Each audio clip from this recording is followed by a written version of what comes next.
Blinking? Yeah, we're blinking. What was that? I don't know. Little something something. Hello there, fellow dudes, damsels, dandies, and dashing dastards with a deranged demonic desire for delirious, delicious daring do. Like this deviant dilettante right here. Welcome to another episode of White Trash Rob's Nodcast. That was a snippet of the mix I received this week of the RAMALLAH song For All My Dead Girls. We haven't decided what we're going to do with it yet, and it's not a final mix. But I figured I'd give y'all a little taste, like a little key hit. And that leads me to news. I have all fucking around aside. I have good news and I have bad news. I just received word that a friend of the show and the core and the RAMALLAH passed away this week. I'm praying it's a mistake. I'll let y'all know. I'm not going to say anything further yet until I have details. I pray to God it's a mistake, but if not, I will do due diligence and send a shout out to him as soon as I get final word.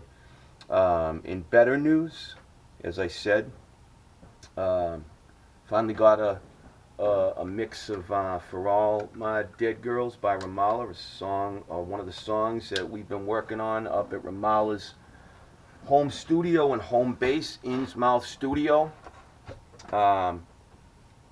We also just started tracking this past weekend the updated, liberated, emancipated, setting the fucking record straighted version of Livin In Exile that I've wanted to do for fucking years. And it is coming out fucking pisser. Wicked fucking pisser, guy. I'm serious. It's thus far, we only were able to lay a couple of verses, a couple of choruses, but it is the best material I've ever done to date. How the mix will turn out, I don't fucking know. What we'll end up doing with it, I'm not sure yet. Same with the Dead Girls mix. I'm not quite sure what we're going to do with that yet. I gotta send these things around to some folks and then decide, but I'll keep y'all posted. You best believe that. So last week I had my first formal guest on the show. I've had Bailsy Bob, the Metronomicon, RAMALLAH's drummer, and my hetero life mate on the show before, but he largely was just driving me down, and I was just yapping next to him. I will someday have him on as a formal guest, where he can jump in and stuff like that. But I had my first formal special guest last week, my brother Mark Lind from the Ducky Boys, the Warning Shots, Sinners and Saints, Mark and the Unloved, Dirty Water, and the band Ebenezer Blood. And we did part one of my long-promised Charlestown episode, in which my brother Mark and I, both experts on the subject, having grown up in the Charlestown projects, discussed the reality of growing up in C-Town versus the Hollywood fantasy that's been being pimped lately by Hollywood. It was a smashing success, and I say that sincerely. It was actually one of the best received Nodcasts I've done to date, and it was shared all over the place.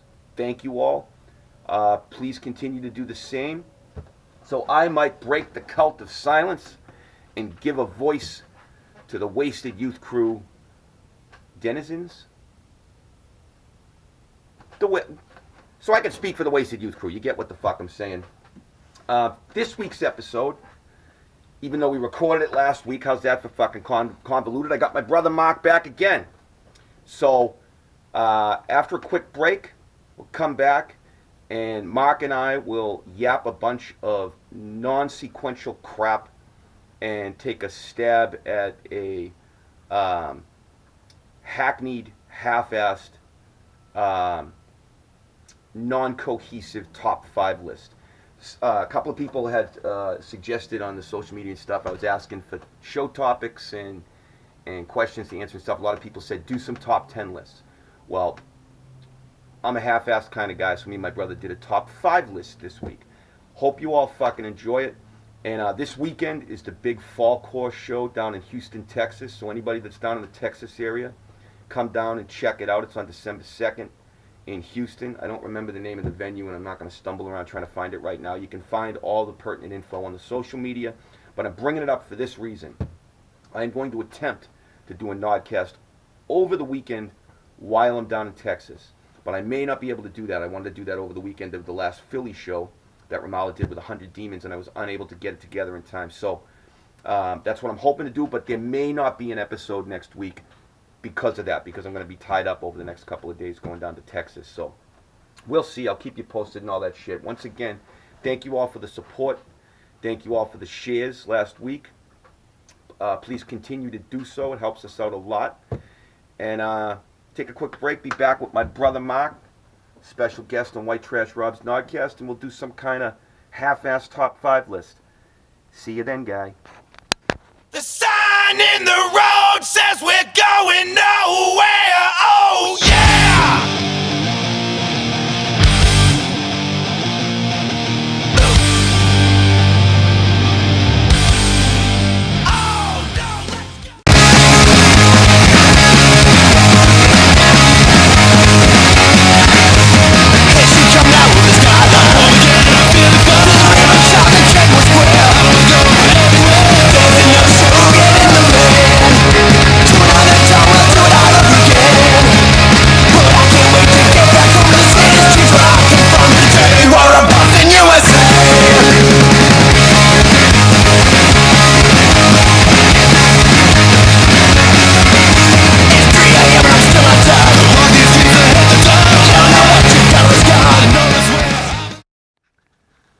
The light is blinking. Welcome back to White Trash Rob's Nodcast. And back by popular acclaim, popular demand, is my brother Mark from the Ducky Boys, Dirty Water, The Warning Shots, and Sinners and Saints. We had a good time in last week's episode talking about the reality of Charlestown, our experiences growing up in Charlestown, which, as anybody who follows cinema knows, was the epicenter of a drool quake with Hollywood a couple of years ago, crescendoing with Gone Baby Gone, and The Town, and Mystic River, and Monument Square, and The Departed, and all those fucking movies. We decided to tell you the truth of Charlestown. The other thing that we missed about Charlestown, we got the hive mind thing, the way the entire town communicates via pheromone, or some sort of telepathy that we are unaware of and that is unknown to modern science. Someday Charlestown may prove to be the key to next step in human evolution with this communication, because science has yet to even come up with a theoretical framework for extrasensory perception. But as far as the armed robbery goes, one thing we'll get to before we get to today's fun stuff.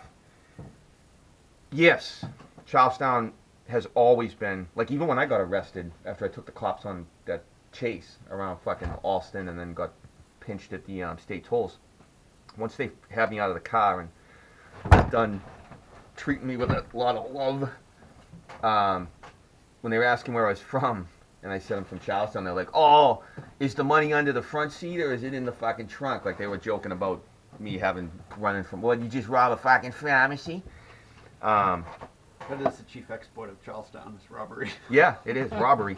But that's another thing. They always show it as some sort of deeply ingrained lifestyle, and, you know, in the town it was all about he wants to get out, he just wants his chance at the American dream and stuff like that. Bullshit.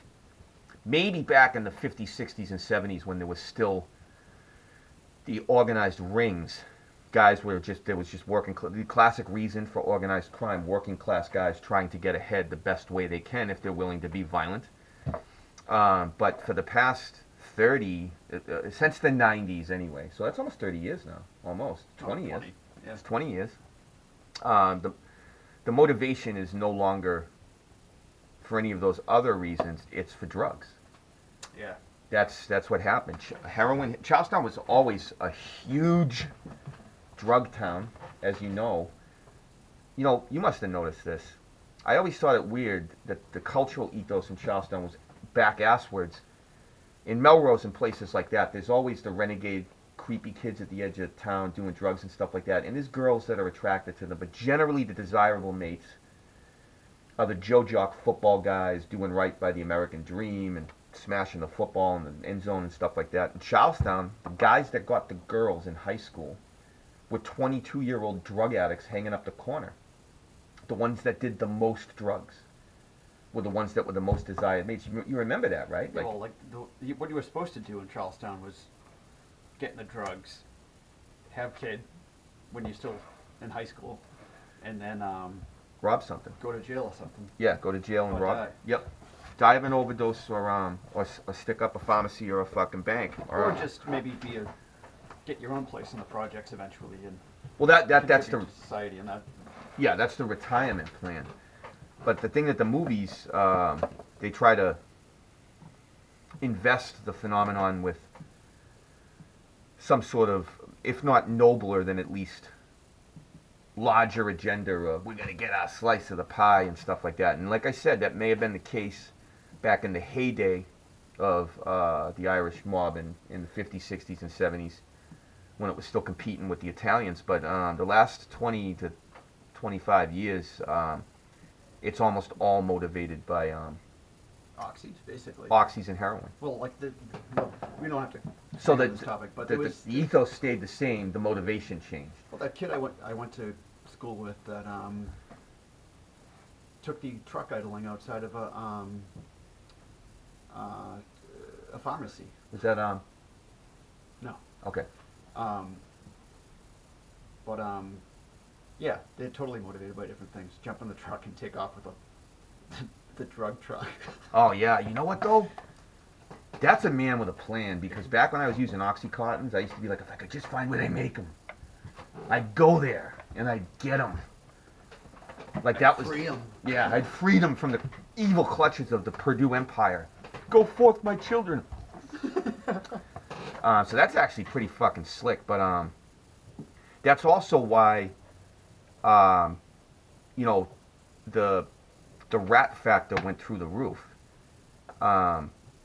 In Charlestown, all of a sudden there was so many more rats, is because when somebody's strung out on heroin, hold them for 24 hours. Yeah. And they'll fucking tell you if they wear their mother's fucking panties if they're fucking sick enough. That changed the dynamic too. All of a sudden guys couldn't trust each other and shit like that. Then there was that armored car crew that all hardcore Charlestown guys, this wasn't a drug thing, this was like the old school thing. But they let a guy that claimed to be an Aryan brother in. They figured he would be a solid criminal. It turned out he was the federal informant. Fucking crazy. That's just I can't substantiate that. That's one I just heard around town, but I heard it a lot. But yeah. So I just wanted to mention that the drug factor, and we'll just mention one guy because it's worth mentioning. We're not going to say his name or nothing, but a certain car robbery happened, and the guy, they traced the stolen car to the kid that had stole the car for the armed robbers. He was just a little car thief that gave it to them, and They tried to squeeze him. they tried to squeeze him, which they will. Now, I admire his moxie because he went to jail for this, but he could have just said, hey, I just stole a car. Like, I don't know nothing about this other shit. When they caught him, the first thing he said is, fuck you, I'm not ratting. That implies that you're in something bigger. Now they know. Yeah. And he didn't. I'll give him that. Fucking melon balls fucking McGee. He didn't fucking, he didn't rat. He went to jail for it, but Jesus, don't tell him. Just be like, I was just stealing my car, and I don't know what happened after. Like, I would have played Mickey the fucking dunce with that. But anyway, wanted to clear that up. So now, we've got a bunch of requests for top 10 lists. And that was something that was requested in the social media, and specifically in relation to having my brother on. People knew Mark was coming on, and the reaction to last week's episode was so awesome. I'm lying, dude. I changed my shirt. We're recording this right one after the other. I just torpedoed myself. I have no idea what the reaction was to this episode, the one before when it comes out. We're doing them back to back to back to back. We're getting a few done, so I'm lying. But the people that did ask for the top 10 list did ask in relation to when you have your brother on, do some top 10 lists. But we're actually going to do top 5 lists because we're contrarian half-assed. Yeah. Can't do 10. Yeah, 10. I wouldn't even be able to keep track of 10 of anything. So, what do you want to start with? We usually spend most of our time talking about music when we're together. Our old times. Now let's go with the hardcore bands. All right, so this was one coming right from the Twitter. I believe this one came from Johnny Disaster from the band Cry Havoc from Connecticut. Johnny Miller. Yep, he asked, so shout out to Johnny. That dude fucking retweets and shares everything I fucking do. You gotta see him on stage. I haven't seen his band. I heard his band. I loved it. I actually retweeted his band and put it on the social media because I wanted people to check it out. I don't know who pays attention to me in that regard, but He's a great front man. He's one of those dudes that like cuts himself up. get the fuck out of here. He does the Gigi, the guy from Neglect sort of thing. Well, I don't know about them, but like Choke or something. No shit. I like that. He puts a lot into it. I mean, they'll play for 20 minutes, but Well, don't know I mean where that's you that's get- hardcore. I don't know where the dude gets the energy. Some of the best live shows of my fucking life were Sheer Terror live, and they never played more than 15 minutes. I mean, they would play 15, 20 minutes, and that was fucking it. And believe me, the comic order of the universe is better for it because people used to get hurt when Sheer Terror played. So anything longer than 20 minutes was an affront to the gods themselves. See, I don't think people would tolerate that today. That might be something with the internet. Because back then, you would go to see Sheer Terror knowing that that's exactly what they were going to do. But now you'd have all these kids saying, like, yeah, I'm going to see them. I paid $15 and they only played for 10 minutes. That was the point, though. I remember when American Nightmare played up in Vermont. They got there late. They were starving. So they had a pizza party on stage. They got there like they were wicked late for the show. It was like one of those, they got caught in traffic. They were fucking starving, so they got up on stage. And like two songs in, somebody was like, "I'm starving," so they started eating the pizza. So the whole band got involved, and they finally had the whole audience up, and they had like 50 pizzas. They called it the pizza party. They reenacted it at This Is Hardcore, the one RAMALLAH played a couple of years ago with Bane. Great. There's a great live band for you. But couple of kids were talking shit. I went to see American Nightmare. I didn't went to fucking eat pizza. So Wes actually, it was a board that he was active on, got on and just said, "Hey, I've been giving this a lot of thought, and this is what I'd like to say. Shut up." He said, "Everybody had a good time. That was one of the most unique shows I've ever played. I'll remember it for the rest of my life. I think everybody that's there was. Can't please everybody. There's always some fucking nitpicker. Fuck you." I was like, dude, that is the truth. Like, if I got to eat pizza with Danzig when I went to see him when I was 13, and that fucking Charlestown guy walking by was like, "Who's playing tonight, Hitler?" When he saw all the freaks, I would have thought that was pretty fucking cool. So, thank you, Johnny, and I think Cody Dickinson asked for top 10 lists as well. He's a regular poster on some of the sites. So we're gonna go with top 5 hardcore bands, or from a certain. Do we want to limit it to time period, or do we want to do live show versus album? Or I'd say just go with whatever you define hardcore as. Because everybody thinks of it differently. So what do you throw up? That's kind of half the interesting part of it. well, other than Blood for Blood and Ramallah. Hey, fuck you. I wouldn't write it if I didn't love it. All right. Let me think about this.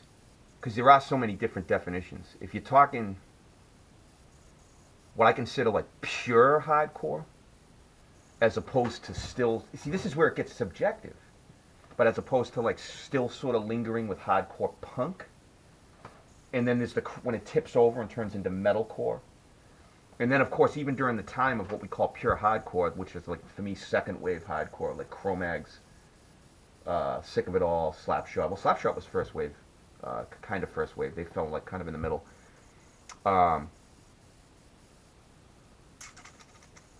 There was still crossover going on, and there were bands like DRI that were kind of thrash, kind of punk, stuff like that. All right, see, I'm getting into albums now. Go ahead. Age of Quarrel by Cro-Mags. Okay.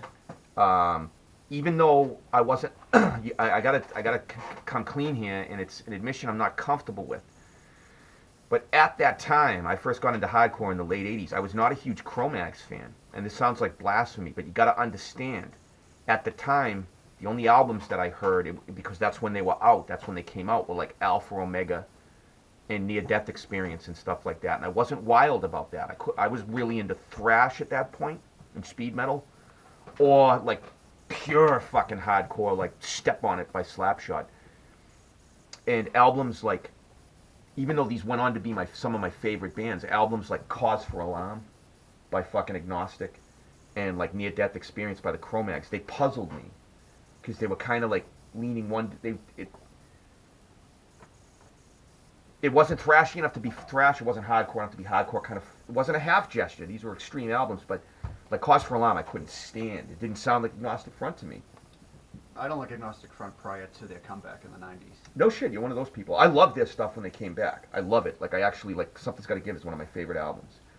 But my favorite Agnostic will always be One Voice and Liberty and Justice, without a doubt. I just didn't like Cause for Alarm because it was this weird detour into like.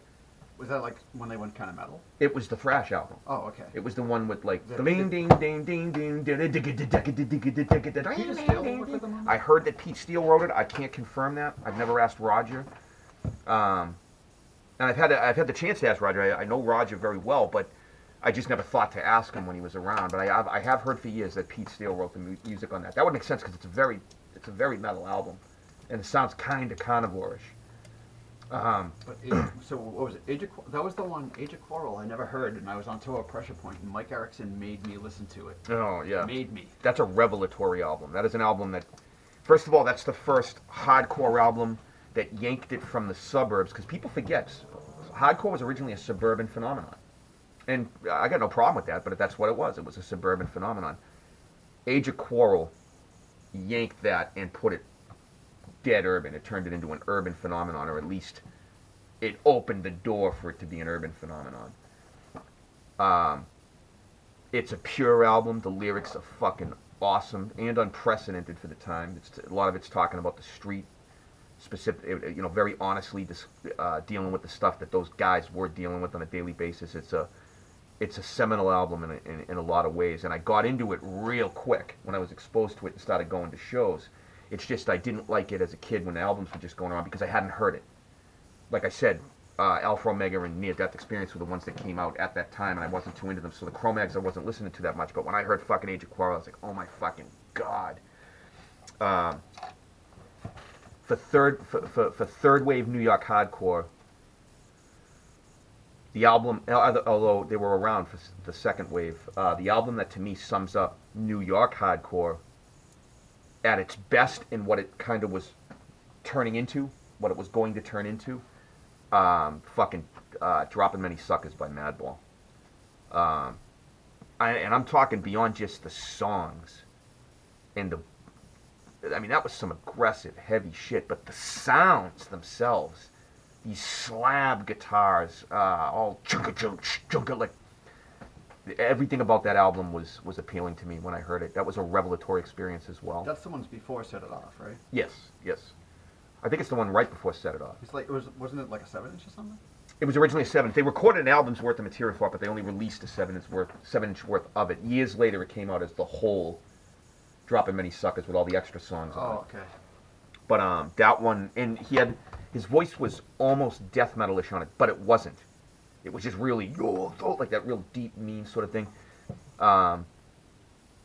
Very primal, and they also, of course, inherited the mantle of, they were like the real Biohazard. As far as like their credibility was legit. Like they were what they said they were. So that was another one. What would you, let's pitch this court over to you. Return serve. So that's 2 you just did, right? Yeah. But I qualified them. Remember, I qualified them. So what I would consider to be hardcore might not be what everybody else is into. Well, one of the bands I'm going to say is Dead Kennedys, for sure. We just talk bands. I would call them punk, but that's my fifth one. I think I would pick Set Your Goals by Civ. Oh, I love that fucking album. People never believe me when I say I love that album. They think it's too pausey, and that is pure hardcore punk, man. It is all those things, but it's really good. Oh, I yeah. put it on all the time. I listen to that album almost daily. I never heard their second one. I didn't like the second one. I'm sorry, Civ. That first one was just... Can I say a quick story before you go on? Yeah. I was at the Rat drinking one day. Surprise. And I heard that the new band from the guy from the Gorilla Biscuits was playing downstairs. I just happened to be there drinking. And I went downstairs. I didn't like the Gorilla Biscuits. I wasn't into them. I know that's blasphemy to the youth crew people out there. They just weren't my thing. I didn't hate them. I didn't have any problem with them. I just didn't listen to them. So I figured I'd go down and I'd check out the guy from Gorilla Biscuits' new band. First of all, it was packed. Second of all, I caught like the last couple of seconds of H2O. It was their second or third show in Boston, maybe even their first. It might even have been their first. They hadn't learned to sing yet. Oh wait, is this where he's like, "Stop, we're serious"? Yes. That was at yes. Axis. That was at Axis? It was Sick of It All, Civ, and H2O. I went with you to that. No, I remember that show. But the first time I saw H2O and Civ was at the Rat. But I went to that. I know the show you're talking Yeah, about. I know they had played Okay. the Rat already. Before. You're right. The But serious the thing. part where he's like, "Hold on, we're serious." Yes. That was so fucking weird. Yeah, that was well. They hadn't learned to sing yet. They were learning to sing. I mean, I don't know if the other guys could, but Toby didn't sing yet. Now they sound like fucking the Beach Boys. Yeah. But they tried to do that. My friends look out for me like family, whatever the line is. And he wasn't singing it in key, and the audience started laughing because they thought he was being funny, and he was like, "No, I'm serious," and everybody was really nonplussed. It's not a slight on H2O, believe me, they fucking learned how to sing, motherfucker. Next time I saw them was with Blood for Blood. When we were doing that Dropkicks tour, they did the first couple of shows with us, and they would warm up out back. They sounded like a fucking doo-wop band. Yeah, like Billy Joel's band or something like that. Yes, like 4-part harmonies. They It was beautiful. Live bands. They are really good live. Musically, I didn't like anything but the first album. What was the name of that first one? H2O. It was just self-titled. Just self-titled. Yeah. Is that the one where they had all like the luminaries talking on it, like the Snick songs by blah blah? Yeah, I blah? think I did a few of them, but yeah. Well, it was the first one I really liked. No disrespect to H2O, like I said, they were fucking awesome live, really good guys. I met Toby a bunch of times. He's a cool guy. I liked that first album, nothing, and I didn't like anything after that. I wasn't wild about anything after that. They are definitely the type of band that has a lot. There's good songs on everything, so they pack it into this live set that just blows your fucking Yeah, mind. live, fucking really good live band. I remember after that show with the 4,000 people, with the Blood for Blood show I mentioned, with Dropkicks, the second one out in that tour, when 4,000 people were doing the Paradise City thing to Bitch Called Hope. Afterwards, I watched H2O, and the audience went crazy for them too. Toby came up to me after and went, "You guys are the sheer terror of today, and we're the 7 seconds of today. We should do this more often." And I was like, "Yeah, for sure." That was a compliment to me, for sure. All right, after Civ, then the next band would be, I guess, Agnostic Front, but I would pick Riot, Upstart as the album. Great fucking album. Great album. I was one of, I don't know if this is going to date me, but so does everything. On the Mullet board. Oh my God. Remember that? Holy shit. I was one of the few staunch defenders of Riot, Upstart, and Something's Gotta Give. I loved that direction. It was still, a lot of it was hard as fuck, but it to me that was, it may not have been Agnostic Front's best stuff as far as like my favorite albums of all time, because that'll always be One Voice and Liberty. But they would finally, the voice worked well with what they were doing, the style they would locked on, because AF always sounded a little different on every album. I just loved that stuff, and I was a staunch defender, and a lot of people, I particularly warred with the people whose favorite album was Cause for Alarm. And I remember just getting into some of these like venomous exchanges with people and stuff like that. It's just funny, you don't argue about taste. Yeah. Taste is taste, and it's so subjective, and it's so important to people that you're never going to argue somebody out of something they like. Oh, but they always try. Oh, yes, they do. The internet is proof of that. And bear in mind, I was young at this point, but I love those albums. I agree. All right, your next two. So now we're into, we're doing, no, we're not necessarily doing albums. What we're doing is qualifying the time period. Certainly, one of my most, this goes beyond, this is just, I think they were one of the most important bands in music history. They invented a genre that, like a narrow genre that was like, the style was bitten. They codified what punk rock could and ended up being as far as its political perspective. Made music that didn't sound like anything anybody had ever heard before. So they worked on every single possible level. The Dead Kennedys. And I'm not limited that to any album. I'm just saying the Dead Kennedys across the fucking board. I wouldn't think of them as hardcore, but everything you're saying is right. See, the thing is, they were firmly from the punk rock ethos, perspective, etc. But they brought the speed. That speed was something that hardcore seized on big time, and it became and as opposed to, you know, the Dead Kennedys were certainly hardcore punk because there wasn't a soft edge to them. They weren't trying to kind of be rock and roll or something like that. They were like blitz. My payola. Yeah, that was awesome. I love the story behind that too. Yeah, everything about them. Never mind the fact that, you know, punk was already dabbling in politics and would occasionally take a political stance, but they codified it and took it like, never mind music, because of the format, you generally can't be too sophisticated with it.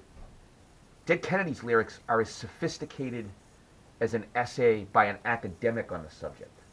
You know what I'm saying? Like, And they're still timely, because as soon as Trump was elected, I was like, oh, Dead Kennedy's time. yeah.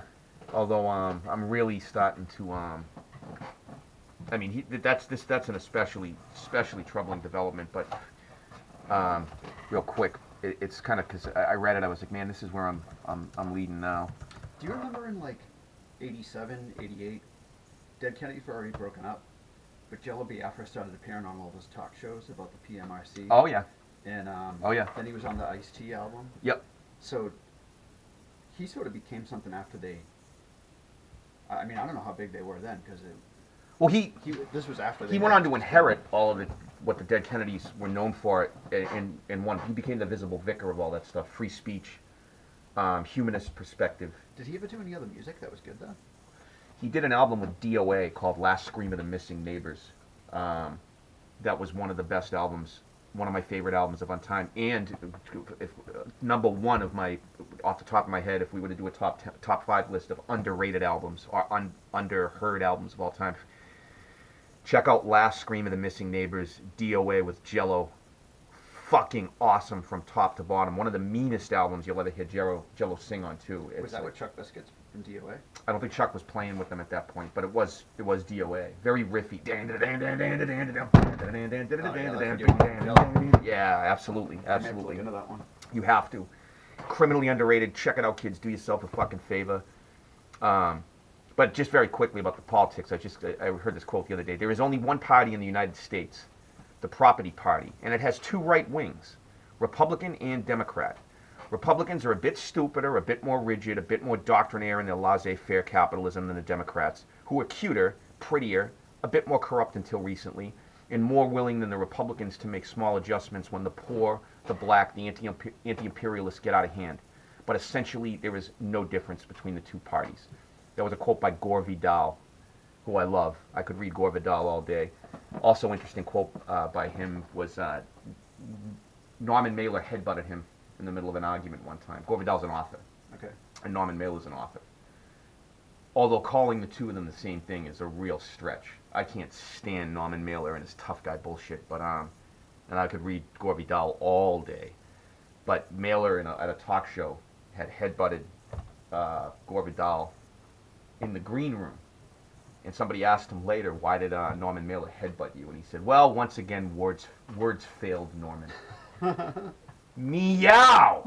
Kitty can scratch. Once again. Yeah, Gore. That was such a loaded statement. Gore Vidal was the master of like the poke you in your fucking soul one-liner.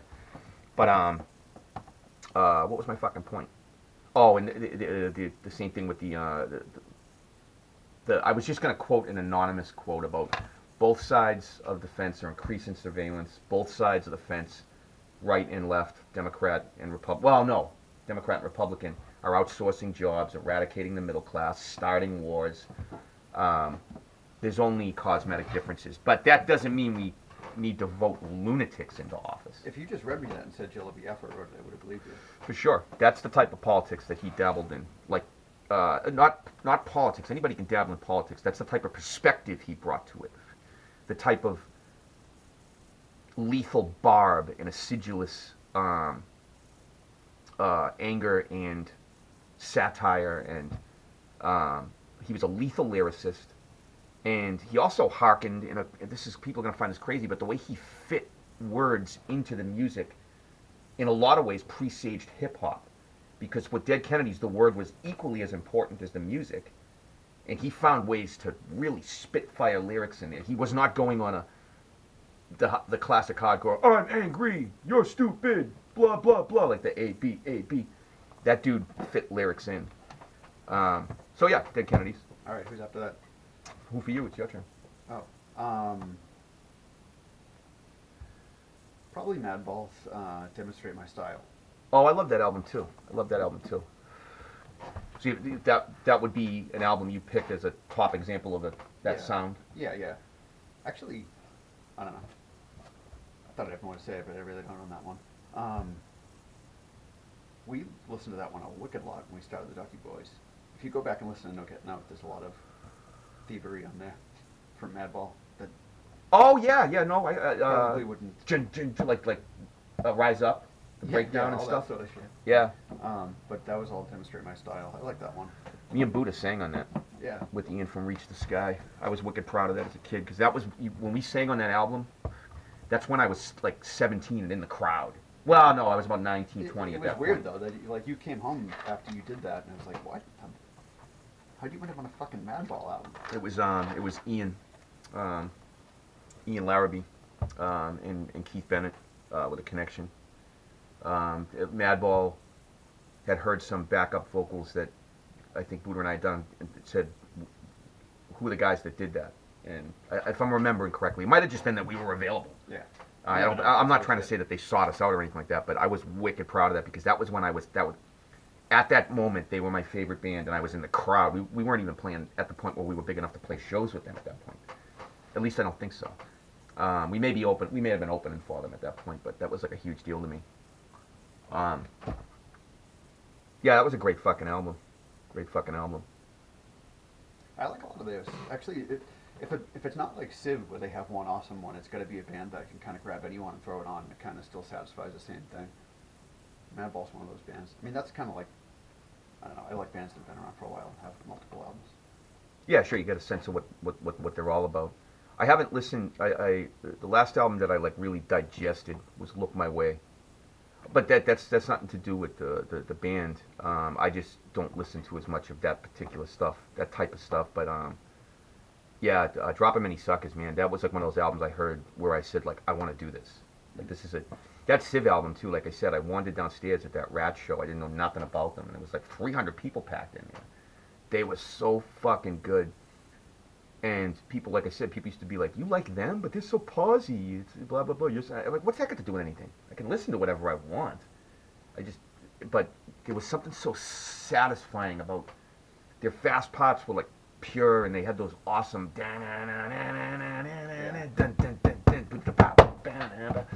jumping fucking, I loved it. That band should be fucking huge. I don't know. They why. did, that album went gold. Did it? Yeah, oh yeah, because of the video for, Oh, you can't wait 1 minute more. Can't Wait 1 Minute More, yeah. That was all over TRL at the time. That's but I mean now, like I would think kids would still be talking about them, and it doesn't seem to happen. Well, they didn't keep putting out music. I think that might have been part of it. They don't need to. They can just fucking put that one out every few years. Oh yeah, for sure. Just reissue. I would take some more songs like that in a second. Joe Hardcore gave me Siv's number to see if he'd come up and play in Boston last week.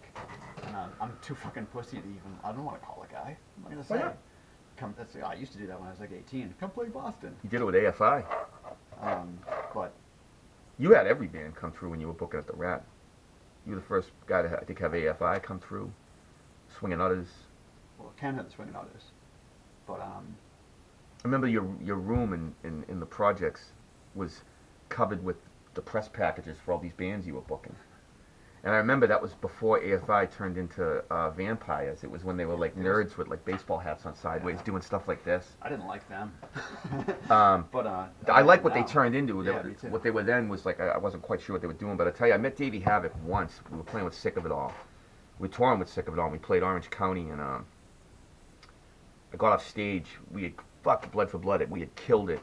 All of a sudden, this blur came flying at me out of the corner of my eye. And it was Davey Havoc from the whole back fucking, well, like 100 people back there, because it was a huge show.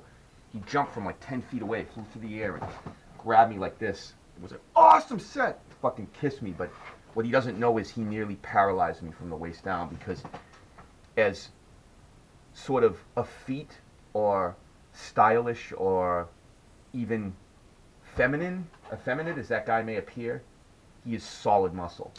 He weighed about 220 pounds, and he hit me like a tank because he ran and flew through the air and jumped, and my back went like... That's like the kind of shit they do on stage. Yeah. Sorts of acrobatics. Well, He when has Sick of It All went on later, he stood up, he somehow got up in the piping of the rafters and just sat up there like the crow, That's weird. watching the whole set. That happened. We played at Gilman Street with Dropkick and Oxy, and that dude was there, and he did that. Yeah. He climbed up into like the rafters. Yeah, he would do that. He would go up into the rafters and just like, watch the set. I actually, you know, I thought it was cool. I thought it was cool. I was like, if you're gonna do that, do that. You know what I mean? If you're gonna be the crow, be the crow. He You know what I mean? Like, really was being like the crow. yeah. Did you ever play Gilman Street? With Ramallah, they wouldn't let Blood for Blood in, A, because we were on Victory, and B, because our lyrics were all about hate. Okay. Ramallah did play Gilman Street. Okay, so you've been there, but that's where it was. Do you remember how like you could see the crowd was looking at you, Yep. but there was also that barrier or something like up on the like a storage area that went along. Oh, yeah. Like, you could only see it from the stage, but that he was up there. Gilman Street let the Dropkicks play there? Yeah. No shit. They had that policy of no... Well, this would have been before they were on a large label, right? They were on Epitaph, but I actually, well, with Rancid and Green Day getting big, and Gilman Street was all legendary and shit, so I grilled the guy about that sort of shit. And he was like, it's not that we don't let them play because they're on too big of a label, it's just why would they want to play here? Because it's so tiny. Fair enough, but he didn't deny that they do that. Sure. But I don't know, one other thing he said was, we're hypocritical people. I'm like, okay, whatever that means. I guess I get it now. Well, I mean, shit, the place is credible. You don't want to let some radio band use it for credibility. Yeah. I could see them being defensive about that. I don't remember what the Victory thing was, but I know Blood for Blood, somebody was trying to set up a show there, and they said no. He said no, that's weird. But Ramallah came back, and we did play there. We played there twice, I think, but, I mean, it sounded like shit. yeah, it was just what it was. Same with CBGB's. People talk about that place, too. Oh, I thought CBGB's had a dynamite sound system. How do you like that bathroom? Oh, yeah, that was nice. That was nice. Remember Anthony Pavolato talking about how he had to take a shit there, and Jimmy Gestapo called him up on stage and called him the bravest man alive? Oh, yeah, that's right, because he was there in front of everybody, because there was no doors. There was no door, and it was actually on a throne. It was like Yeah, on a yeah, remember it was raised like, level. it was like, it was like having a stage to take a shit on. Yeah. Yeah, he did, he really took the dump there, he's like, I had to go. It's fucking wild. Well, we'll wrap this up pretty quick. This is the first of our top 10 list, but I have to throw two other bands out there. This is a confusing list because I'm not necessarily saying the best bands of all time, although some of these would certainly qualify, certainly on a lot of people's lists. I'm also talking important to me, and one of them would be the Misfits. Because they also were a band that were instrumental in creating thrash metal and hardcore when they finally just suddenly did Earth AD. Yeah, that was weird. Yeah, like Misfits were seminal in so many different ways. The other thing about the Misfits is, for all the speed, aggression, poor playing and stuff, you could sit down with any Misfits song and do an acoustic version. That means there is a song in there. It is not just barking. Well, that's what they had with the songs. Yeah. I mean, they went from being rivaling the Ramones to doing that fucking crazy thrash stuff, but it was still catchy as hell. Yeah, it really Devil was. Lock was fucking catchy as hell. And of course, a band that meant a huge amount to me. I get tired of seeing the same press blurb that we did when it was 1993. Like if you go on like Blood for Blood's wiki or something, it still says Blood for Blood is in the vein of Raw Deal, Carnivore, Breakdown, and Sheer Terror. At that time, that was certainly the case. After the first album or two, we didn't sound any more like those bands. We went our own way. But one of the bands that did definitely, they were my favorite live band. They were my favorite front man. And they had a huge impact on me musically at the beginning, was Sheer Terror. And not just one album, although Just Can't Hate Enough was, of course, their fucking pet sounds. But even the other albums that came after that, Thanks for Nothing and Ugly and Proud, they were fucking awesome. So that was important to me. I don't know where they stand in the scheme of things. I'm not, you know. Who cares? Yeah, Like I said, it's up to opinion. It's totally subjective. My last two bands would be Sick of It All and Blood for Blood. I think you guys beat out all the other bands. Well, I mean, we did something.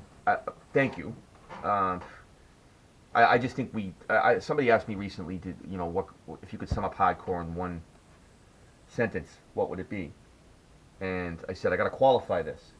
When I got into hardcore, I thought hardcore was the place I could take my demons and say all the things that I couldn't say anywhere else in front of people of like mind. That turned out to not be the fucking case, and it was a real bum out. I remember one of our early reviews of Spit My Last Breath, some little puke, some little rich kid that had a fanzine down in Florida that happened to get a copy of, it was actually, I think one of our, no, I think it was Spit My Last Breath. The review was basically, nobody's this depressed, these guys are faking, anybody this depressed would have killed themselves, which I hope these guys do. That was the review. I was so offended that somebody, because that was the most legitimate expression of depression I've ever made in my life. Oh yeah. I didn't care that somebody didn't get it. I didn't care that anybody didn't like the music. That's subjective. But insulting the intent of it, insulting the sincerity of it, and the fact that it didn't resonate, I really realized it was a shock to me. It was a disillusioning moment. I was like, shit, hardcore's the same as everywhere else. There's a bunch of people that got nothing to do with what you're doing. And the other thing that really, culture shock and class envy and class war, the person that did this fanzine, all the essays were about his time studying abroad in Germany and the vineries of fucking France, and it had really important social contribution to the hardcore world. It had really good recipes for vegan brownies. So when I saw this, I was like, okay, I'm either going to murder this person, which I can't because they're in Florida. I was like, I know what I'm going to do. Tour to Florida and murder this person. Yeah. Yeah, really. No, I remember I had a list, a literal list of names that if I ever ran into them, I was going to slap them. Not beat them up, just open hand slap them in the face and say, how'd that feel? Cool? But never got any of them.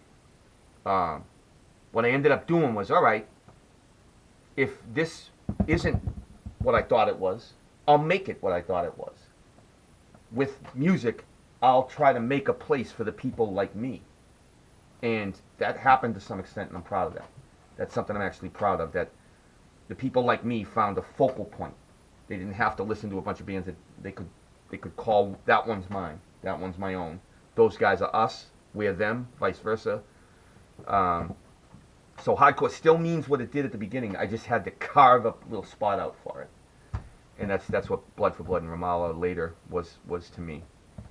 And enough jerking my own fucking dick off here. It's the songs, though. It was the tunes. You guys had the songs that the other bands didn't have. All those other ones I just named, I like all of those ones. But I'm just talking like out of everybody else. There's so much hardcore. Like, people will be tooting the, I won't say any band names, but people... Yeah, I never shit on bands on this thing. I never get personal because I'm never... like I said, I'll talk about what I don't like, but I don't want to step on anybody's hustle or wreck anybody's racket. Well, hardcore was never my thing. It was always the thing that you were into. Yeah. So I would kind of... I think I got it, but there's some bands that like people would be tooting online and just be like, that band fucking was terrible. There was nothing good about them. It was just repetitive noise. It's very subjective. It's very fickle. And the other thing too is, and I learned this. This is why I was proud of Blood for Blood's longevity, because we were never the band of the moment ever. We were never the band on the cover of the fanzines. We were never the band that was getting all the little cool people talking about. We were always just the band selling out and crushing every band we played with live. But I realized something about the hype bands. 60 fanzines, it doesn't work the same way anymore, but back in the day, being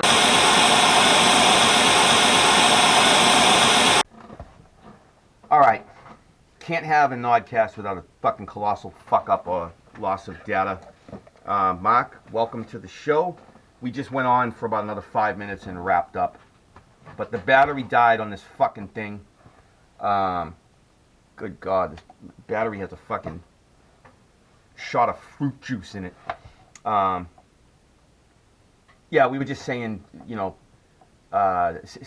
fanzines is, back in the day, that's not the way it goes now, but back in the day, being on the cover of 60 fanzines just meant 60 rich kids with enough money to do a fanzine. When indie band, it wasn't the people speaking. I was proud that my band never had any of that going for it, and none of any of the hype. But we were just quietly crushing everybody live and bringing the people like us out and giving them a place to call their own. So I was proud of that, and I'm going to put my dick away and stop fucking jerking myself off here. The classic example, as we had just said, but we lost, of all hype, no substance, of course, was the Strokes. We went into the mechanics of that for a second, how the label that tried to make them the next Nirvana went under. Glad to see it happen. All image, no substance. Fuck you, Strokes. And somebody was telling me one night at a bar, they have that heroin chic look. I was like, heroin chic my fucking ass. I will attend their funerals still nodding 3 days later from the very highs that put them in the ground. Show you heroin chic, motherfucker. But we're going to wrap this up. We're going to do this again. Me and Mark are still going to get back together and do another segment, part 2 at least, of the Charlestown experience, aka Hive Mind in Action, aka superorganism that makes Nazi Germany look individualistic. And we'll come back and do some more of these top lists as convoluted and scatterbrained and devoid of scatterbrain guy, Dane Bramage, and as devoid of any. We said top 5 hardcore bands, and then we basically just dispensed with all criteria and just picked arbitrary bands. So you'll have more top lists. We'll do some more of this because I actually had fun, and like we said, top frontmen will be drummers. yeah. The drummer. My top 5 frontmen are, well, I got to pick a drummer first. I gotta go with the guy from Rush. Yeah, Neil Peart. Oh God, why don't they put him out front? But they kind of should, because Geddy Lee is ugly as a bag of assholes. He is so ugly. Not for an old lesbian, he's not. He does. He looks like fucking Andrea Dworkin if she was on heroin for 5 years. But, yeah, we're going to come back and do this again. Hope you guys enjoyed it. But we're going to do it again whether you enjoyed it or not. You know why? Because we enjoyed it. And these musical endeavors and videos like this, like I've said before, they're like a sexual exchange. You know who gets satisfied first? The guys involved. So, hope you enjoyed it. We'll be back soon. I will have Mark Lind from the Ducky Boys, from Dirty Water, from Sinners and Saints, from Mark and the Unloved, and from the Warning Shots. Check out all those fucking bands. I'm serious. You know the Ducky Boys. Dirty Water, Mark and the Unloved, Sinners and Saints, that's us, and the Warning Shots. And out of all of them, do yourself a favor and check out the Warning Shots stat, because they're one of the best new bands I've heard. I'm not saying that just because he's here. I say that even when he isn't here. So we'll come back and do this again. Hope you had fun. This was another episode of White Trash Rob's Nodcast with his fellow correspondent, Mark, from all the bands I just mentioned. I'm not going to list them again. He'll be back. I'll be back. See you next time. See you later, guy. Come on. All right, light is blinking. Okay, we just gave you the top 5 list, okay? You know how convoluted and vaguely defined it was, and how the criteria was all over the place, completely subjective, and it was like, oh, this is my favorite album for this time period, this is my favorite band from that time period, and this and that and the other fucking things. So there's nothing pure. It was about as coherent as the Unabomber's Manifesto. However, regarding purest hardcore band of all time, there's only one answer to that. If you're talking purest hardcore band, by any definition, and that band, of course, is Negative Approach. Enough said, done, zip over. Negative Approach is, of course, the purest hardcore band of all fucking time. By, I think, pretty much anyone's fucking yardstick. And if they disagree, they're wrong. That's all. See you next week, guys.